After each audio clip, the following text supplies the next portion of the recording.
آج بھی، ہاں آج بھی آپ کے کہے گئے لفظوں سے بچ کر میں کوئی راہ فرار اختیار نہیں کر سکی۔ آپ مجھے اس بد کردار آدمی کے حوالے کر کے یہاں چلے آئے۔ کیا آپ نے ایک دفعہ بھی سوچا کہ میں اس کے ساتھ کیسے رہوں گی، میں اس کے ساتھ کیسے گزارا کروں گی؟ نہیں، آپ اپنے ہی فلسفے پر قائم رہتے ہوئے آخر تک مجھے یہی تسلی کرواتے رہے کہ میں اس کے ساتھ خوش رہوں گی ولی، لیکن آپ اندر ہی اندر جانتے تھے کہ میں اس کے ساتھ کبھی خوش نہیں رہ سکتی، کیونکہ میں آپ سے محبت کرتی تھی۔ میرے دل کے ہر خانے میں آپ کا نام پورے اختیار سے جگمگا رہا تھا، اور میں اس نام کو مٹانے میں ہلکان ہونے لگی تھی۔ اس کی آنکھوں سے آنسو ٹوٹ ٹوٹ کر گر رہے تھے، ایک ایک لفظ کہتے جیسے دل سے خون رس رہا تھا۔ وہ آج ابھی اپنے دل میں چبھا ہر کانٹا نکالنا چاہتی تھی، ہر وہ کانٹا جس نے اسے آتی جاتی سانسوں کے ساتھ تکلیف دی تھی۔ ولی نے آہستہ سے اس کے گرتے آنسو اپنے پوروں پر سمیٹے تو وہ اس کے سکون آور سے لمس پر آنکھیں بند کر گئی۔ ماضی کے سارے زخم جیسے مندمل ہوتے جا رہے تھے۔ کہتی رہی، میں سن رہا ہوں۔ مدھم سا کہا تو عمل پھوٹ پھوٹ کر رو پڑی۔ ابھی وہ اس سے بہت لڑنا چاہتی تھی، اپنے ساتھ ہوئی ہر زیادتی کا بدلہ وہ اس سے لینا چاہتی تھی، لیکن عجیب بات تو یہ تھی کہ اس کے لمس پر اسے صرف رونا آئے جا رہا تھا۔ آپ نے بہت برا کیا تھا ولی میرے ساتھ۔ آج بھی میرا دل یہ سوچ کر کانپ جاتا ہے کہ اگر میں اس نفیس کے ساتھ زندگی گزارتی تو میرا کیا بنتا۔ میں تو کہیں کی نہ رہتی ولی، وہ تو مجھے ذلت کے اس عذاب سے گزارتا کہ جس کا سوچ کر ہی انسان کی روح فنا ہونے لگتی ہے۔ جب اس دن آپ اتنی ہمت نہیں کر پائے تو پھر آج آپ کو کیا پڑی تھی مجھ سے نکاح کرنے کی؟ آج کیسے آپ نے اتنی جرأت سے سر اٹھا کر میرا ہاتھ مانگ لیا؟ آج آپ میں اتنی ہمت کہاں سے آ گئی تھی ولی؟ روتے ہوئے وہ جیسے اسے اپنے سارے بدلے لے رہی تھی اور اس سے اپنے ہر آنسو کا بدلہ لینا چاہتی تھی۔ اللہ نے مجھے آپ کے پیچھے خوار کرنا تھا نا، اس لیے 1.5 سال کی مسلسل اذیت کے بعد آج آپ میرے سامنے ہیں، میری نگاہوں کے سامنے، پوری طرح سے میری ہو کر۔ مجھے نہیں لگتا کہ زندگی میں اس سے بھی زیادہ کوئی لمحہ میرے لیے آسودہ ہو پائے گا۔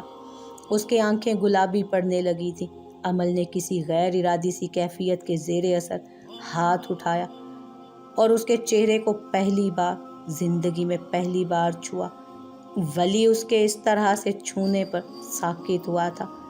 1.5 سال سے مسلسل صرف آپ اذیت میں نہیں تھے ولی، میرا بھی ہر دن، ہر ساتھ اور ہر لمحہ عذاب بن کر گزرا ہے مجھ پر۔ جانتے بھی ہیں کہ انتظار کی گھڑیاں کتنی طویل اور تھکا دینے والی ہوتی ہیں۔ میں نے ہر اس گزرتی گھڑی میں آپ کو یاد کیا ہے ولی، اتنا یاد کیا ہے کہ میں خود کو بھی بھولنے لگی تھی۔ ولی نے اپنے چہرے پر رکھے اس کے ہاتھ پر ہاتھ رکھا، اس کے ٹھنڈے پڑتے ہاتھ پر اپنا نرم گرم سا ہاتھ رکھا تو وہ جیسے چونکی۔ اس کی نسواری آنکھوں کو دیکھا، بے اختیار اس کے ہاتھ سے اپنا ہاتھ نکال کر پیچھے ہوئی تھی کہ ولی نے دوبارہ اسے اپنی جانب کیا۔ کسی لچکتی ڈال کی طرح وہ اس تک کھینچتی چلی آئی، قریب، بے حد قریب۔ کہتی رہیے، میں سن رہا ہوں۔ اس نے سرگوشی کی تھی۔ عمل کے رخسار دہک اٹھے۔